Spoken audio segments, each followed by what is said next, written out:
Boleyn was born into a world of privilege, yet one that would demand much of her to achieve greatness. Her father, Thomas Boleyn, was a rising star in the court of Henry VIII, while her mother, Elizabeth, came from one of the oldest noble families in England.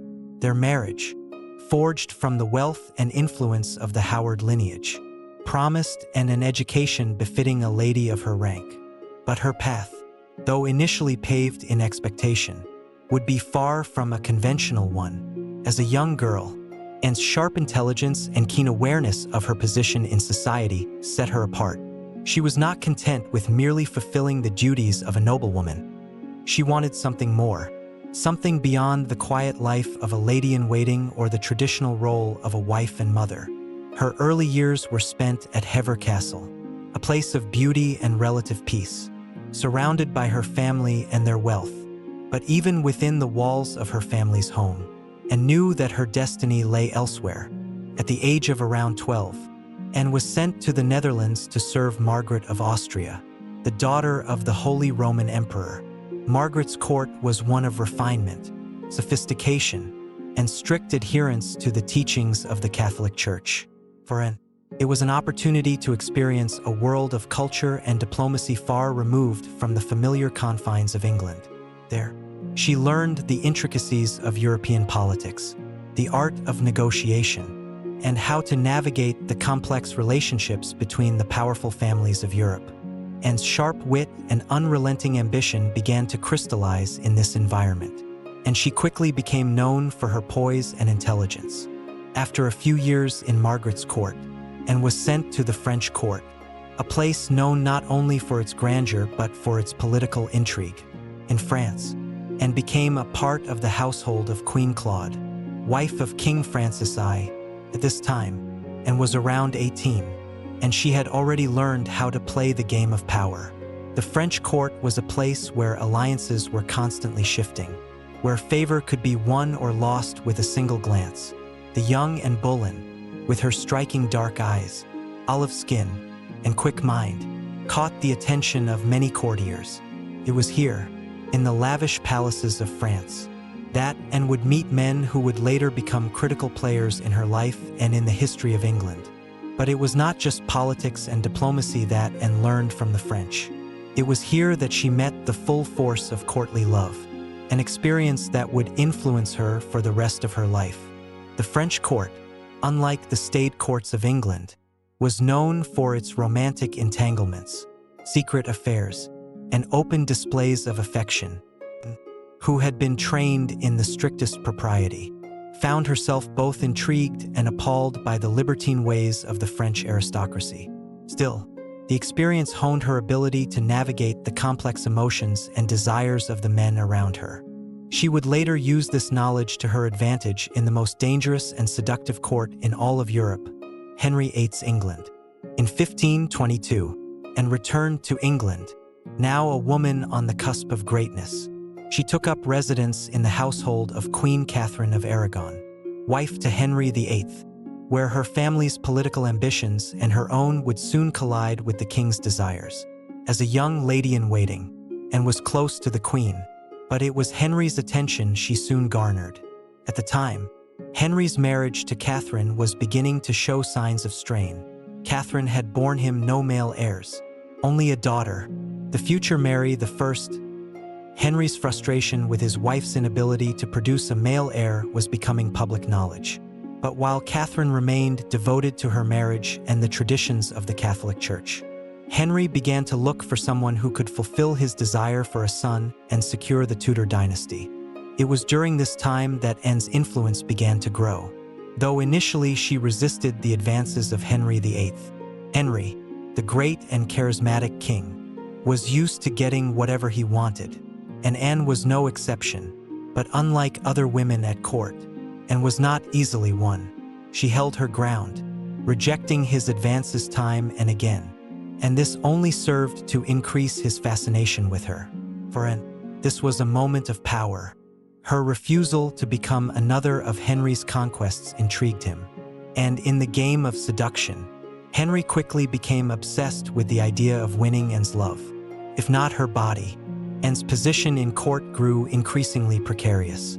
As the king's desires toward her became more pronounced, she had to balance the attention of a monarch who was increasingly infatuated with her, with the duty she owed to Queen Catherine. For Anne, it was a delicate dance, one where every smile, every word, and every glance could change her future. While she enjoyed the power she had gained, she was also aware of the dangers of Henry's obsession. If he were to tire of her, or if she failed to provide him with what he needed, an heir, her position could easily shift from favored mistress to disgraced woman. However, had a mind far more political than most of the women at court, and she began to see the opportunity that lay in her relationship with Henry. She knew that the king's desire for a male heir was not simply a personal one. It was a matter of the future of the Tudor dynasty, and she knew, as few others did, that Henry's desire for a son could become her own stepping stone to power. The next few years would change the course of English history forever. The struggle between Henry and Catherine over the issue of divorce would soon lead to a dramatic break with the Catholic Church. Henry's decision to seek an annulment from Pope Clement VII, so he could marry Anne, would spark the English Reformation and change the religious and political landscape of England. By this time, Anne had begun to assert herself in court, refusing to become the king's mistress and demanding instead that he marry her.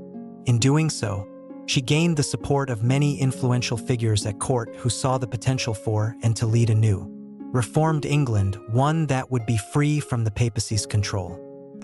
Despite her personal feelings for Henry, understood that her position was not merely about love. It was about the political future of the nation. Her ambition, though, was a double-edged sword.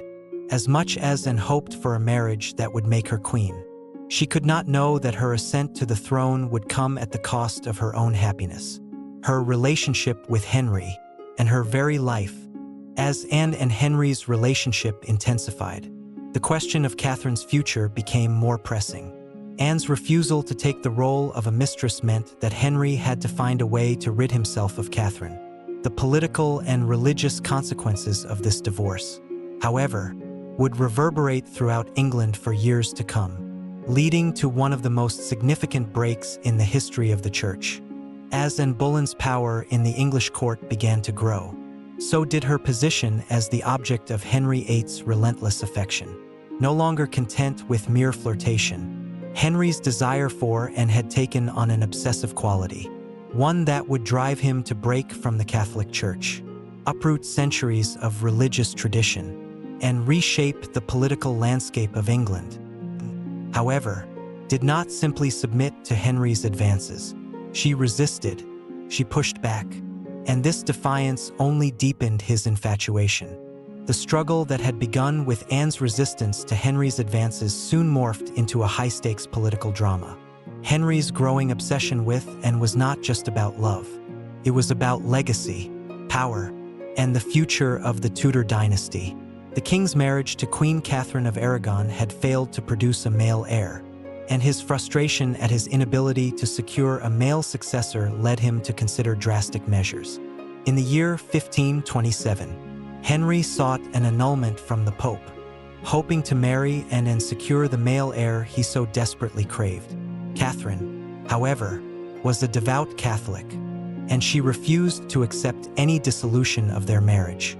The Pope's refusal to grant Henry the annulment only fueled his anger, and in his quest for a solution, Henry began to question the authority of the Catholic Church. It was this moment, this profound religious crisis, that would change the course of history. For Anne Boleyn, it would mean the beginning of her rise to the most powerful position in the land, though at a great personal cost. Anne's defiance of Henry's courtship, however, was not an expression of disdain. Rather, it was a strategic maneuver. She understood the volatile nature of Henry's passions. A man who had once adored Catherine of Aragon with all his heart had turned against her when she failed to deliver what he wanted: a son. Although flattered by the king's attention, could see that her future was entwined with more than just love. It was tied to her ability to outmaneuver powerful forces within the court. When Henry first began his pursuit of Anne, he was still married to Catherine, Anne's insistence on remaining unattached to him unless they were married made her an anomaly in a court where most women eagerly accepted the king's advances. Her refusal only seemed to heighten Henry's desire, and he began to believe that and was the answer to his prayers. However, as the months passed, Anne saw the growing rift between Henry and Catherine as a double-edged sword. On the one hand, it put her in a position of considerable power. On the other, it meant that she had to navigate an increasingly hostile and divided court. While captivated by Henry's attention, did not allow her heart to rule her actions. She knew that Henry's desires could change as easily as the wind. If she were to play this game to her advantage, she would have to keep her emotions in check and take a more calculated approach. It was not just her personal ambitions that drove her. It was also the understanding that the Tudor dynasty was at a critical juncture. If Henry were to marry and have a son, it would secure her place in history. But if she failed, if she faltered in her bid for power, she could be cast aside just as easily as Catherine had been. The religious rift in England deepened as Henry's frustration with the Catholic Church grew. By 1530, the king's insistence on marrying and became a matter of state. As Catherine refused to relinquish her position as queen, Henry began to distance himself from the church, taking radical steps to assert his authority. He called for the formation of the Church of England, breaking away from the Pope's authority and creating a national church that would grant him the divorce he so desperately sought. Anne's position, however, remained precarious. She had no guarantee that Henry's desire for her would be fulfilled. She had seen too many court favorites fall from grace, too many women who had once been the king's favorites now cast aside, and was determined to become more than just another mistress. She wanted to be queen, and she would stop at nothing to secure that title. But her ambitions were about to take a significant turn. As Henry VIII's break with Rome became inevitable, Anne's role in the unfolding drama grew even more critical. She was no longer just a mistress or a lady-in-waiting. She had become an active participant in the political and religious upheaval that was transforming England. Her political acumen was sharp, and she understood that her rise to the throne would not come easily. She knew that the king's desire for her was only one piece of a much larger puzzle. Anne's charm, intelligence, and ambition made her an attractive figure to many of Henry's courtiers. But it was her ability to manipulate the political landscape that set her apart. She was not content to be a passive figure in Henry's world. She actively worked to shape events to her advantage. Her most significant move came when she began to cultivate alliances with men who were close to Henry and to key figures in the church. One of these men was Thomas Cranmer, a scholar and reformer who would later play a pivotal role in the English Reformation. Through her interactions with Cranmer and others, Anne subtly reinforced the idea that she was the key to England's future. She encouraged Henry's desire for a break from Rome, positioning herself as the woman who could provide him with the male heir he needed. She skillfully played the role of the dutiful, pious woman who understood the king's religious convictions, while also positioning herself as the future queen who would bring stability to the Tudor dynasty. By 1532, Anne was pregnant with Henry's child, and their marriage had become a political necessity. Henry, desperate for a male heir, could no longer afford to wait. He secretly married and in a private ceremony, and she was crowned queen consort in a lavish ceremony that marked the official end of Henry's marriage to Catherine. The consequences of this decision would reverberate across England for years to come. Anne's ascent to the throne, however, did not bring the immediate peace or happiness she had hoped for. The political turbulence caused by the break with Rome and the dissolution of the monasteries created an atmosphere of constant tension in the court. Anne's role as queen was continually undermined by those who remained loyal to Catherine and by the powerful faction of conservatives within the court. Despite her official status, Anne was not yet secure in her position. Her pregnancy had ended in a miscarriage, and the queen's failure to provide Henry with a male heir soon became a source of disappointment and frustration for the king. The tension between the couple grew, with Anne struggling to maintain her influence at court. Henry, ever volatile, began to look elsewhere for a solution to his problem. and his attention turned to Jane Seymour, a woman who would eventually become Anne's successor. The pressure on and mounted as her failures to produce a male heir became more pronounced. Her enemies in the court, those who had never supported her rise, began to gather strength, and whispers of her downfall began to spread. The very people who had once championed Anne's cause now turned their backs on her. Thomas Cromwell, a key figure in Henry's government, was one of the architects of Anne's rise, but he soon became one of her most dangerous enemies. As Anne's hopes for a male heir faded, so did her position in the court. Henry's infatuation with her waned, and in its place, a cold, calculating distance began to take root. Anne's attempts to hold onto her power only fueled the growing animosity against her. Her political enemies began to conspire against her, and rumors of infidelity, treason, and betrayal spread like wildfire. In 1536, the plot against Anne came to a head. She was arrested and charged with adultery, incest, and treason, crimes for which she had little evidence, and was imprisoned in the Tower of London and tried in a court that was stacked against her. Despite her protests of innocence, the charges were upheld, and she was sentenced to death. Anne Boleyn, once the bright star of Henry's court, was executed on May 19, 1536. Her death marked the end of a brief and tumultuous reign as queen consort, but it also paved the way for the future of England. Her daughter, Elizabeth, would go on to become one of the greatest monarchs in English history, forever cementing Anne's place in the annals of history. Anne Boleyn's fall from grace was a swift and tragic unraveling, driven by the very ambition and passion that had propelled her to the throne. The months following her marriage to Henry VIII seemed full of promise, but in truth, the seeds of her downfall had already been planted.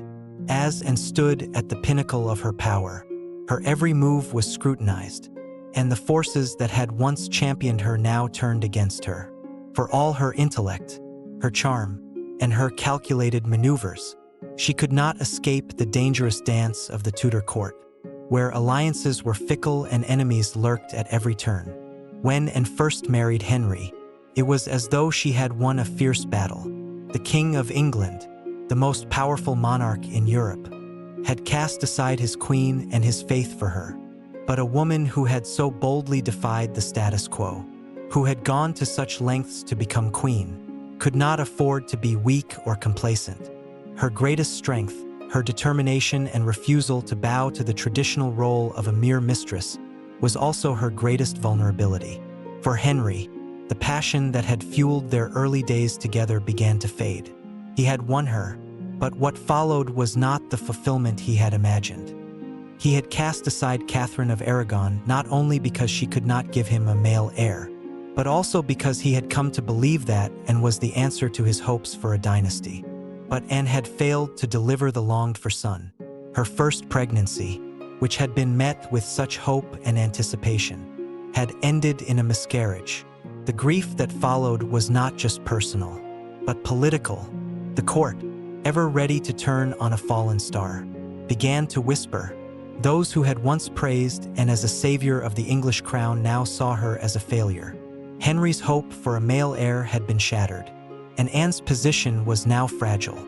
The pressure on Anne only intensified as the months passed. Her enemies in the court began to circle, eager to undermine her influence and restore the old order. The queen was now under siege, and the forces arrayed against her were formidable. Chief among her rivals was Thomas Cromwell, the king's chief minister, a man who had helped orchestrate Anne's marriage to Henry, but now saw her as a threat to his own political power. Cromwell had played a crucial role in securing Henry's divorce from Catherine, but with and failing to produce the desired heir. He saw an opportunity to distance himself from the queen and align himself with those who hoped to see her fall. Meanwhile, Henry, who had once been so captivated by Anne's fiery spirit and intelligence, was now growing weary of her defiance. His affections had shifted, and the court buzzed with rumors of his interest in Jane Seymour, one of Anne's ladies-in-waiting. Jane, unlike Anne, was docile and obedient, a stark contrast to the sharp-witted queen who had once captivated Henry's heart. While Anne struggled to hold on to her influence, Henry's attention wavered, and the signs of his disenchantment were becoming too obvious to ignore. But Anne, ever the ambitious and calculating figure, refused to be dismissed so easily. She knew the power of her position, and she clung to it fiercely. Her daughter, Elizabeth, had been born in 1533, and Anne was determined to protect her legacy. Elizabeth was not yet the symbol of the future that Anne hoped she would become, but the Queen had already invested everything into her daughter's potential. Elizabeth's birth, a moment of great personal joy for Anne, had also been seen as a political victory. It was a female heir, yes, but she was still the heir to the Tudor throne. And Anne held on to the belief that she could eventually secure her daughter's future as England's monarch. But Anne's political acumen could not shield her from the shifting tides of fortune. As Henry's affections for Jane Seymour grew, the whispers of Anne's downfall grew louder. Rumors of Anne's infidelity, her supposed betrayal of the king, began to spread. These accusations, unsubstantiated and more rumor than fact, became the core of the case that would ultimately bring Anne down. The same men who had once worked in her favor now turned on her, eager to secure their own positions in a court that was ever-changing and dangerous. Her political enemies seized on the opportunity to act, and the charges against her grew more serious. Adultery, treason, incest, all these crimes were attributed to Anne. Despite there being little evidence to support them, the court was ripe for betrayal, and Anne found herself caught in a web of accusations, some fabricated, others twisted beyond recognition. In the spring of 1536, Anne was arrested. The charges against her were absurd, yet she could do little to defend herself. She was imprisoned in the Tower of London, a symbol of both the height of her former power and the depth of her fall. The trial that followed was a mockery of justice. She was condemned not only for her supposed infidelities, but also for conspiring to kill the king. There was no real proof, but the court was already convinced of her guilt. Her fate had been sealed long before her trial even began. Henry, who had once adored Anne, now seemed to regard her with cold indifference. He had moved on, and his desire for her had turned into a deep and abiding resentment. In the days leading up to her execution, Anne was stripped of her dignity and her titles. She was a queen no longer, but a prisoner, a pawn in the ruthless politics of the court. Despite her protests of innocence, she was sentenced to death. On May 19, 1536, Anne Boleyn was executed, the woman who had once been the king's beloved queen, the woman who had changed the course of England's history, was beheaded in the Tower of London. Her death marked the end of an era and the beginning of a new chapter for Henry VIII. He soon married Jane Seymour, who would bear him the longed-for son, Edward. But for Anne, there was no chance of redemption, no second chance to prove herself. She had given everything for the throne, and in the end, it was that very ambition that had brought her to ruin. In the years that followed, Anne's legacy would endure. Her daughter, Elizabeth, would become one of the greatest monarchs England had ever known, securing the Tudor dynasty and ushering in the Elizabethan era.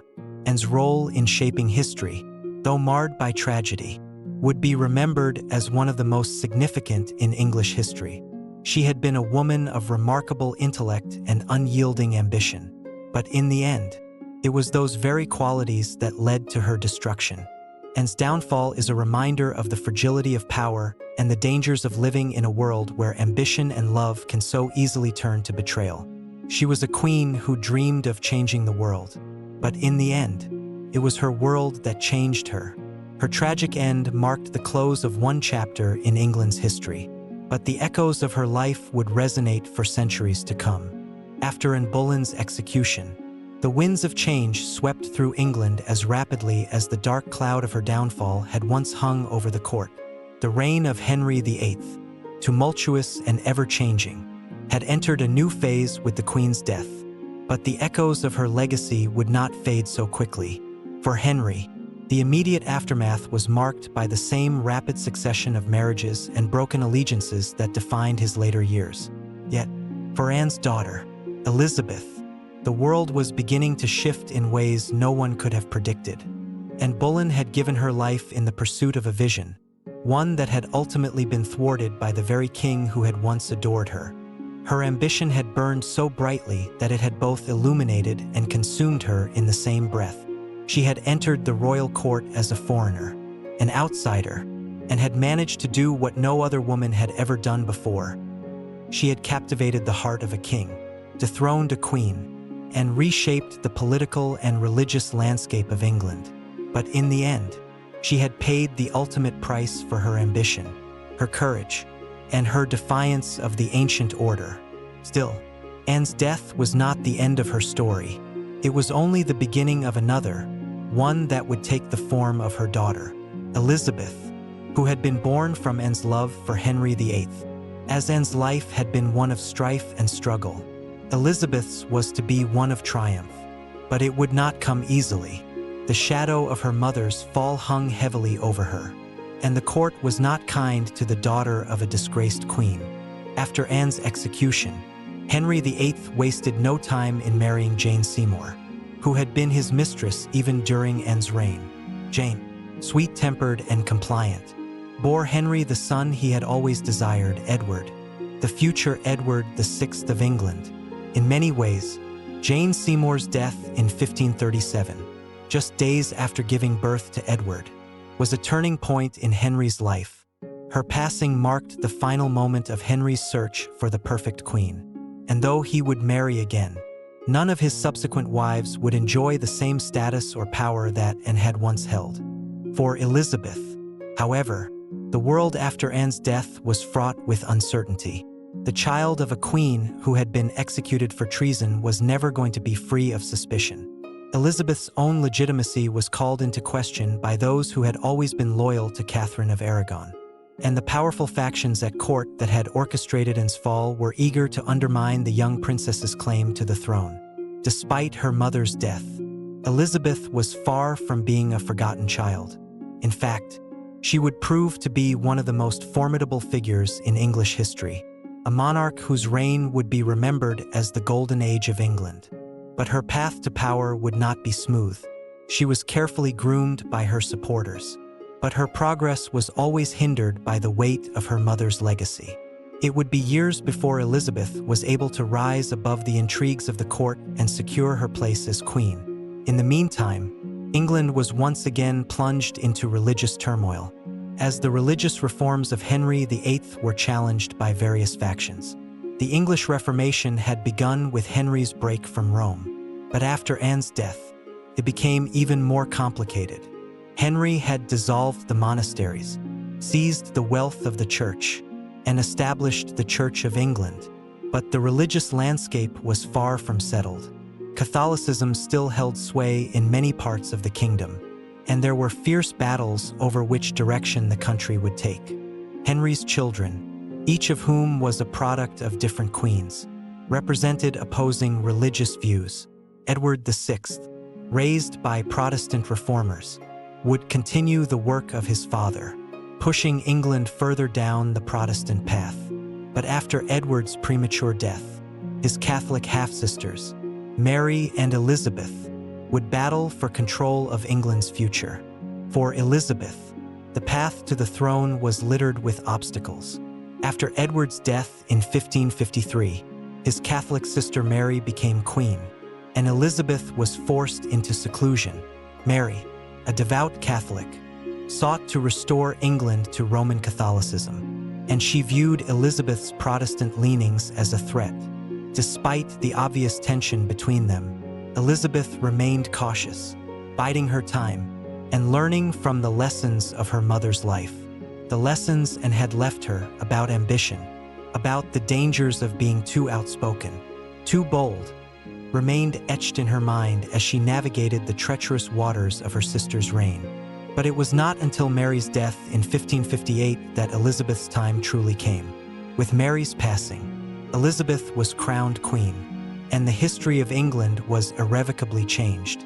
The child of Anne Boleyn, who had once been condemned by the court, had now risen to the throne as one of the most powerful monarchs in Europe. Her reign, known as the Elizabethan era, would last for 45 years and become synonymous with English strength, stability, and the flourishing of the arts.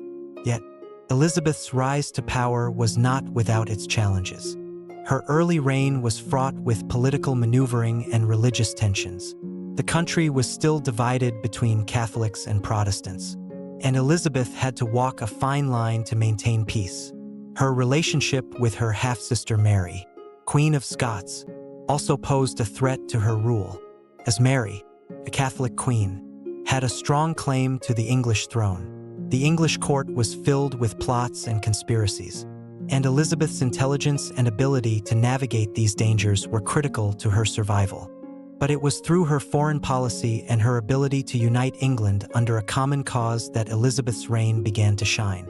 The defeat of the Spanish Armada in 1588, one of the most remarkable military victories in English history, cemented her reputation as a powerful and effective ruler. Under her leadership, England emerged as a global power, and the arts flourished in what is now known as the Elizabethan Golden Age. Writers such as William Shakespeare and Christopher Marlowe thrived under her patronage, and England became a beacon of culture and influence in Europe. Anne Boleyn's legacy, though marred by the tragic end of her life, lived on through her daughter. It was Anne's vision of a new England, one that could break free from the old ties of the church and establish a powerful and independent monarchy. That would come to fruition under Elizabeth, and had dreamed of reshaping the world, of bringing about a new order. And though her time was short, her dreams had not died with her. As Elizabeth sat on the throne of England, she was not just the daughter of Anne Boleyn. She was a reflection of her mother's strength, intelligence, and political savvy. Elizabeth inherited not only Anne's fiery spirit, but also her ability to manipulate the court and navigate the dangerous waters of royal politics. Where Anne had been bold in her defiance of the established order, Elizabeth was measured, careful in her decisions, but no less determined in her pursuit of power. In many ways, Elizabeth's success as queen was a testament to the resilience of Anne Boleyn's vision. Elizabeth did not allow her mother's tragic end to define her. Instead, she used it as fuel to propel herself forward, carving out her own legacy and ensuring that Anne's place in history would never be forgotten. The fall of Anne Boleyn, once seen as the end of an era, was in truth the beginning of a new and transformative chapter in England's history. Through the years, Anne's name would be remembered not only as a queen who had been betrayed by her king and her court, but also as the mother of one of England's greatest monarchs. Her story would be told and retold, her rise to power and her tragic end immortalized in the annals of history. Yet, even in death, Anne's legacy lived on, woven into the very fabric of England's future. Elizabeth, the daughter of Anne Boleyn, would go on to reign for nearly half a century, overseeing a period of unprecedented strength and achievement for England. And through her, the dreams of her mother of a nation reshaped, of a monarchy that would not be beholden to the old ways, became a reality. It was a legacy born of ambition, defiance, and the unshakable belief that a woman could change the world. The legacy of Anne Boleyn stretched far beyond the walls of the Tower of London, where she had met her tragic end. In the years that followed her execution, England was irrevocably changed, and though her life had been short, her influence on the course of history was undeniable. She had been a woman of extraordinary ambition and intellect, a queen who dared to challenge not only the Pope and the Catholic Church, but also the very structure of royal power itself. In her rise and fall, Anne had rewritten the rulebook of what it meant to be a woman in power. Anne's death in 1536 was not the end of the Tudor dynasty. It was, in many ways, just the beginning. The child she had borne to Henry VIII, Elizabeth, was the future of England. While Anne's life had been one of turmoil and tragedy, Elizabeth's reign would become one of England's most prosperous and transformative periods. Though Elizabeth was only a young girl when Anne died, Her future had already been set in motion by the events surrounding her mother's rise to power and tragic downfall. The political landscape of England had been forever altered by Anne's marriage to Henry VIII and the subsequent break with Rome. The Protestant Reformation, which Anne had supported, had deepened under the reign of her daughter. But Elizabeth, unlike her mother, would not have to fight for her position. She would reign at the apex of a newly reformed England. Her reign was built on the very foundation that Anne had laid, the breaking of papal authority, the establishment of the Church of England, and the reshaping of the monarchy into one where the sovereign would wield ultimate power. Above all other institutions, Elizabeth, of course, had to confront the same challenges her mother had faced: the tension between Catholics and Protestants, the factions vying for power, the expectations placed on her to marry and produce an heir, the constant political machinations of her court. But Elizabeth possessed a steely resolve and a remarkable intelligence that her mother's enemies had underestimated.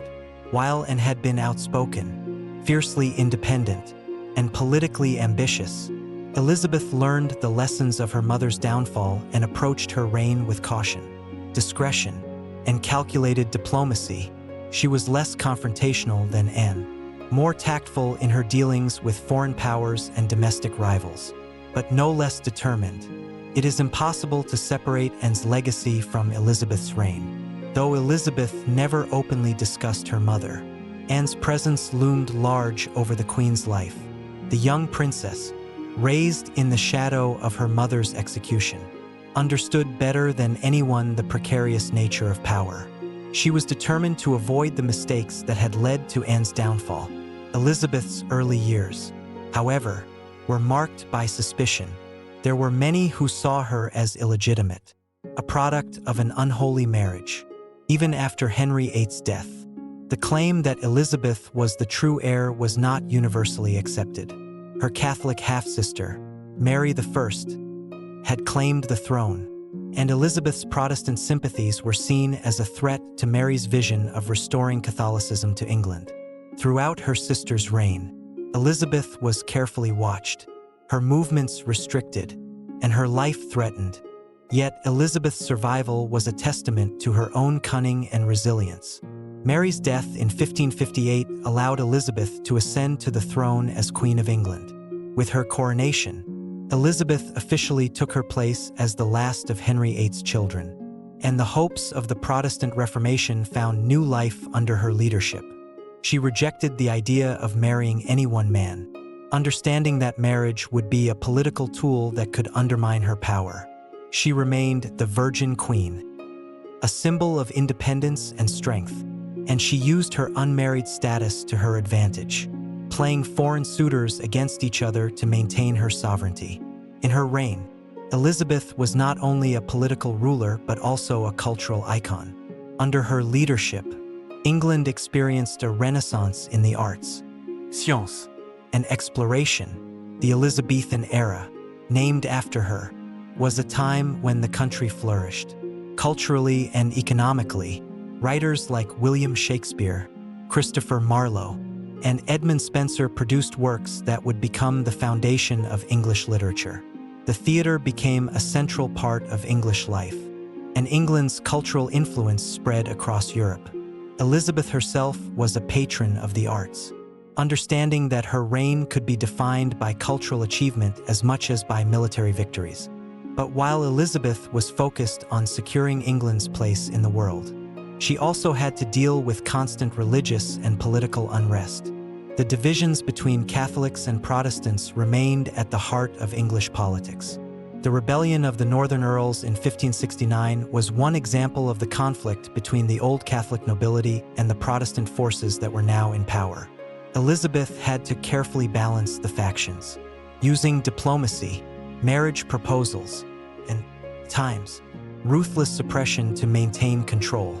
Her leadership was tested in moments of crisis, and she proved to be a master of political strategy. One of the most defining moments of Elizabeth's reign was the defeat of the Spanish Armada in 1588. King Philip II of Spain, a staunch Catholic, had long viewed Elizabeth as an illegitimate monarch. His invasion of England was an attempt to restore Catholic rule to the country. However, the English navy, under the command of Lord Howard and Sir Francis Drake, decisively defeated the Spanish fleet, marking one of the greatest military victories in England's history. The defeat of the Armada solidified Elizabeth's position and further cemented her legacy as a queen who had defied the odds. But Elizabeth's reign, like her mother's, was not without its challenges. Her greatest test came in the form of Mary, Queen of Scots, the Catholic cousin who also laid claim to the English throne. Mary, a widow, was considered by many to be the rightful monarch of England. She was a figurehead for Catholicism in Europe, and her presence in England was seen as a threat to Elizabeth's Protestant reign. After years of political maneuvering and espionage, Elizabeth reluctantly signed Mary's death warrant, and in 1587, Mary was executed.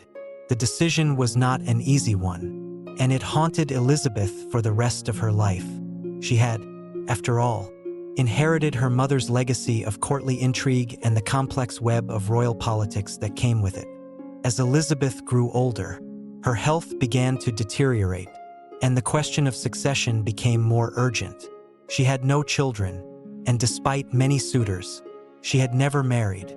The English throne was in jeopardy, and the matter of who would succeed Elizabeth became a source of tension. In the end, Elizabeth's death in 1603 marked the end of the Tudor dynasty, and her cousin, James VI of Scotland, was named her heir.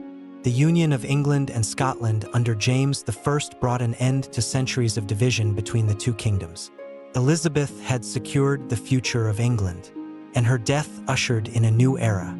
As England moved into the 17th century, and Boleyn's influence was still felt, Elizabeth's reign had brought about the full flowering of the Protestant Reformation, and England would remain a Protestant nation for centuries to come. Anne's dream of a reformed England, free from the papal influence of Rome, had been realized in her daughter's reign. But Anne's tragic end had also served as a stark reminder of the dangers of ambition and the volatility of power. While Elizabeth was able to learn from her mother's mistakes, Anne's legacy had always been one of striving, one that had ultimately led to a clash between her vision for the future and the political realities of her time. In the final analysis, Anne Boleyn's story is not simply one of ambition and tragedy. It is a tale of resilience and transformation. She had come to the court of Henry VIII as an outsider, and in a short time, she had captured his heart, altered the course of English history, and created a legacy that would shape the future of England. Her death, while marking the end of her personal story, marked the beginning of an enduring legacy that would resonate for centuries. Through her daughter, Elizabeth, Anne's hopes for a new and reformed England were realized, and her place in history was forever secured. The story of Anne Boleyn is a testament to the power of one woman's ambition to change the world. No matter the cost,